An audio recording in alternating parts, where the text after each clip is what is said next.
Today I would like to talk to you about the law of the edge. It's a teamwork law. Basically, here's what it says. The difference between two equally talented teams is leadership. Got a question to ask you. What allowed the Chicago Bulls to win 7 NBA championships? Leadership. Michael Jordan, Phil Jackson. And isn't it interesting now as Los Angeles has won 2 straight NBA championships? Or another question, what has enabled General Electric to gain the respect of the entire corporate world? Very simple. Leadership. His name is Jack Welch. Or what secured the victory for the United States in the Persian Gulf War? Leadership. Colin Powell. Schwarzkopf. Everything rises and falls on leadership. All things being equal, 2 teams come together. The team that has the best leadership will win. I love the book of Proverbs because of its wisdom. 2 classic Proverbs that really underscore this law. Proverbs 29:2. When good people run things, everyone is glad. But when the ruler is bad, everyone groans. Isn't that classic?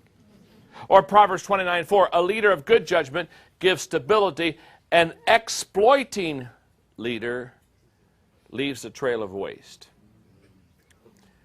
I was up in, where was I? Dayton, Ohio, doing a Peter Lowe seminar last year. And on the program that day were a lot of people, but 2 of the people that were on the program are 2 of my favorite people, Zig Ziglar and Lou Holtz. So we had lunch together. And whenever you have lunch with Zig and Lou, you just basically eat. Because the 2 of them are going to do all the talking. And I let them talk because I eat and take notes. Because, I mean, they have clever thoughts and ideas and humor, and I just take notes and listen to them carefully and then put them in books and then let those boys buy the books. But anyway. So, you know, Lou Holtz has been a very successful football coach.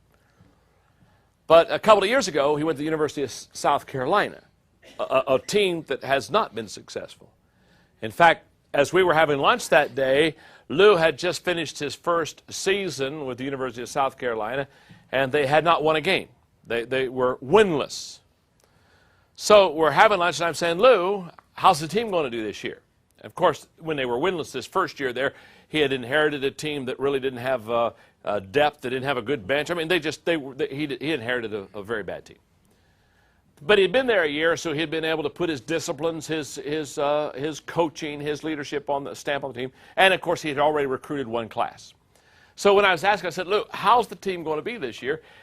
He got real excited. And I thought, I don't know if you should be excited about this team.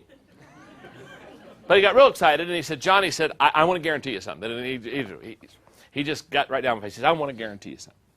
He said, I guarantee you this year the University of South Carolina will have a winning team, and we will knock off of the top 10 list one of the major college teams this year. I guarantee you we'll do that. So I said, whoa, that's pretty big from a team that didn't have any wins last year. I think it was the 3rd game of the year. They came down to Georgia, or Georgia went to them. I'm not sure where, but they played Georgia.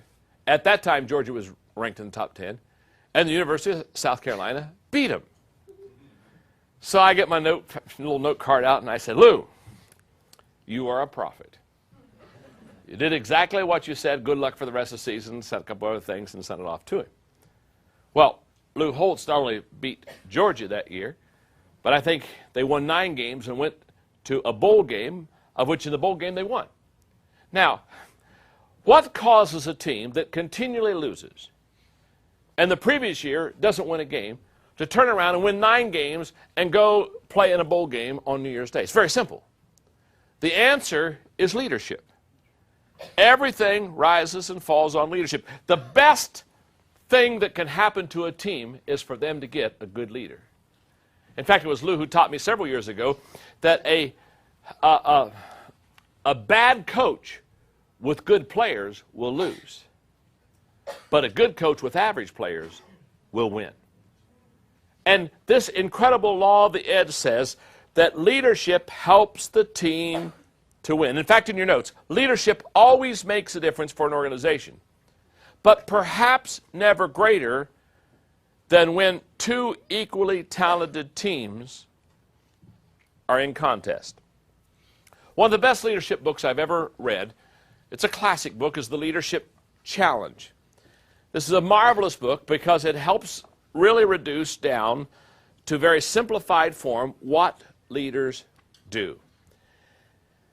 Posner and Kozas, who wrote this book, basically said, we're going to find and study and discover leadership, and we're going to reduce it down to its simplest common form. Basically, they said leaders do 5 things. Let me share those with you, and then let me share with you how that works with the leader's edge. Number 1, leaders challenge the process.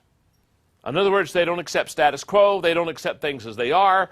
They're always asking the question, why? How could this be better? Why do we do it this way? What should we change? They're constantly challenging the process. They don't go with the flow. They ask hard questions. They buck the system. They have probably a courageous entrepreneurial spirit. They challenge the process. That's one thing that leaders do. The second thing that leaders do is they inspire a shared vision. They have the ability to take a vision and inspire people with that until it becomes a shared vision. Remember earlier in one of the training tapes on one of the laws, I talked about what does a leader do well? A leader takes the dream or takes the vision and takes it from me to we.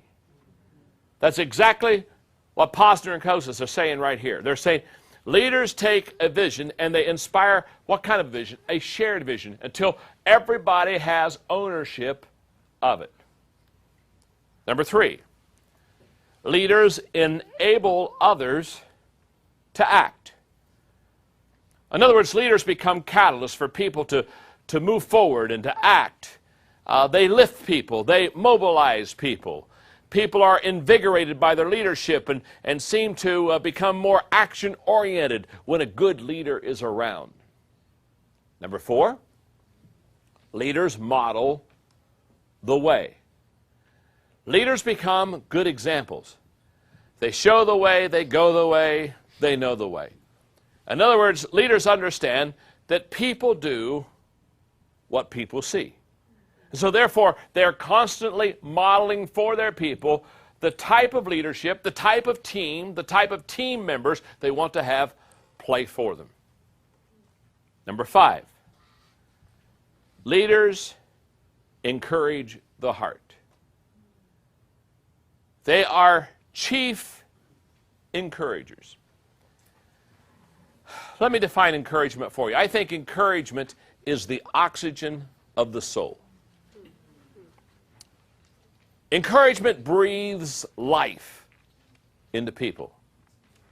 Remember when you were a kid, I don't know, did you ever do the song when you were a kid in elementary school, "Oh, give me a home where the buffalo roam"? You know, home on the range, that's what it's called, home on the range, remember? And where there's that little part in the song that says, where there never is heard a discouraging word. I've never found that place. I go to Texas a lot. I've never found that place yet. Keep looking for it. But wouldn't it be wonderful to be in that kind of an atmosphere, in an environment, as Ken Blanchard talks about, raving fans, where you encourage and enable people to go to a whole new level, where you really do become wind beneath their wings. Now, what these two guys say in the Leadership Challenge is that leaders do these 5 things very effectively. They challenge the process, they inspire shared vision, they enable others to act, they model the way, and they encourage the heart. Now, here's what I think is interesting about the 5 things or 5 observations of these two men concerning what leaders do effectively.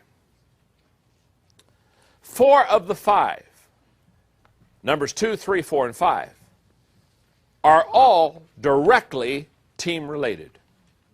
All 4 of them. Now, challenge the process, that can be done individually. You could look at things as an individual and say, I'm not sure it should be that way, and ask some of the hard questions. You don't have to always challenge the process with a team, but I will tell you this. If you're going to inspire a shared vision, that's with a team. If you're going to enable others to act, there is an assumption there. And if you are going to model the way, there's an assumption there that somebody's following you.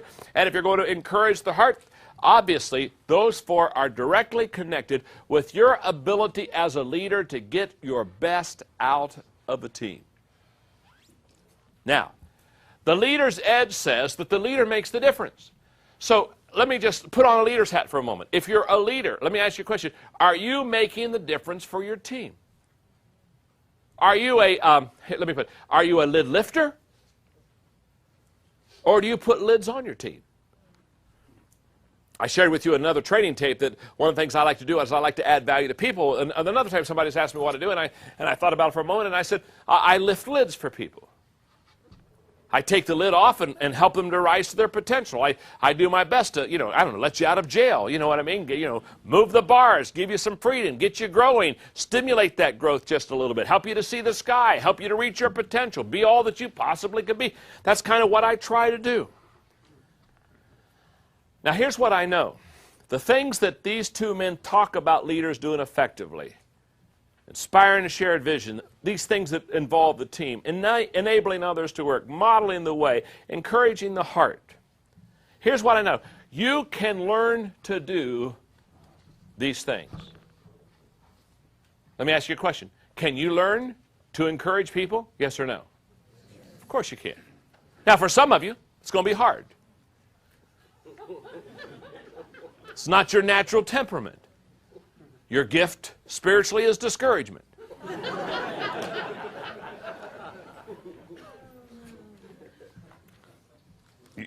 You okay? In fact, if you're not sure who you are, ask me after this session. I've been with you all day. There are some of you I just want to meet. I mean, you just have a smile, you just want to go out and meet you. There are some of you, let's wait a day or two.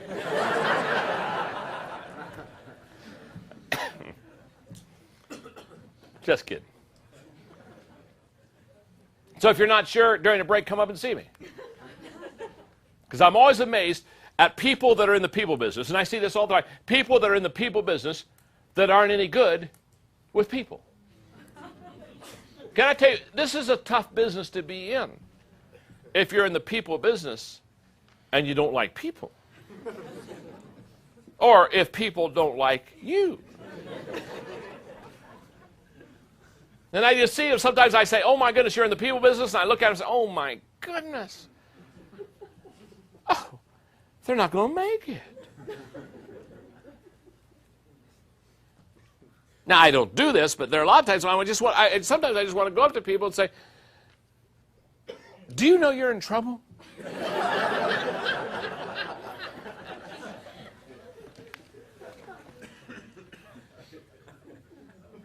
You can learn to encourage people. You can certainly learn to model the way. Isn't that true? You can certainly, if you want to be a model and model, see what here's what I want you to know.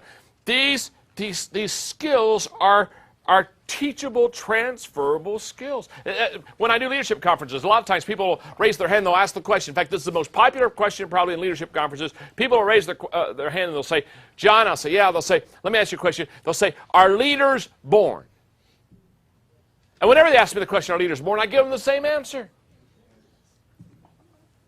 Of course they are.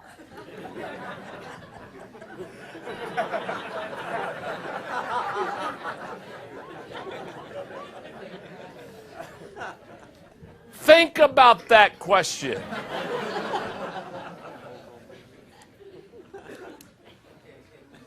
I've never met an unborn leader.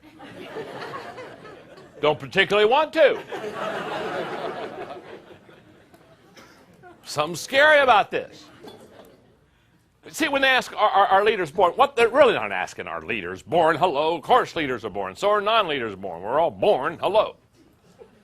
What they're really asking is, are there some people that when they're born, they got it? And are there some people when they're born, they don't got it? And if you got it, you lead. And I guess if you don't got it, you find a line.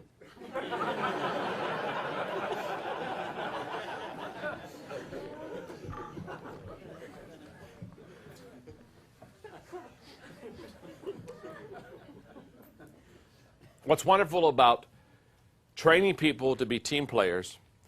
What's wonderful about leadership is that people can learn how to do this. You can learn how to be a leader. You can learn how to be a good team player. You can learn how to develop a good team. It's not an accident. It's not an accident that teams that consistently win because they have good leadership. So I want to call a timeout and say to you, if I were sitting in this room and had the notebook open, and if I would be taking notes right now, and I just had a teacher say that the law of the edge says that the difference between two equally talented teams is leadership, if that's where you are, and if I heard that, the first thing I'd be saying to myself is that if that is true, the law of the edge says the difference in leadership is based, or the difference in a team is based on leadership, then what I would do is I would do everything in my power to learn how to lead effectively. And here's what is most important, and here's what I don't want you to miss. When you become a leader, one of the things you understand when you become a leader is that you're not only responsible for yourself, but you are responsible for others. The law of accountability. One of the things that I think is kind of a continual load that leaders have is the fact that they're always going to be accountable. But here's the good news. I guess the bad news is it gets a little heavy, doesn't it? I guess the bad news is that the load gets a little heavy, and you kind of carry the team, and you sometimes have to pull the team, and you have to lead the team. I guess, but let me give you the good news. The good news is, if you're a leader, you're the only person on earth that has the ability to multiply yourself through others. And the moment you understand that, then you'll commit yourself to developing your team and training your team and spending time with your team and raising them up to a whole new level, because you'll understand as a leader now, as you go, the people go. And if you go well, they go well. And if you win, they win. And guess what's more fun than winning by yourself? Winning with others. And that's the law of the edge. The law of the edge says that leadership makes the difference.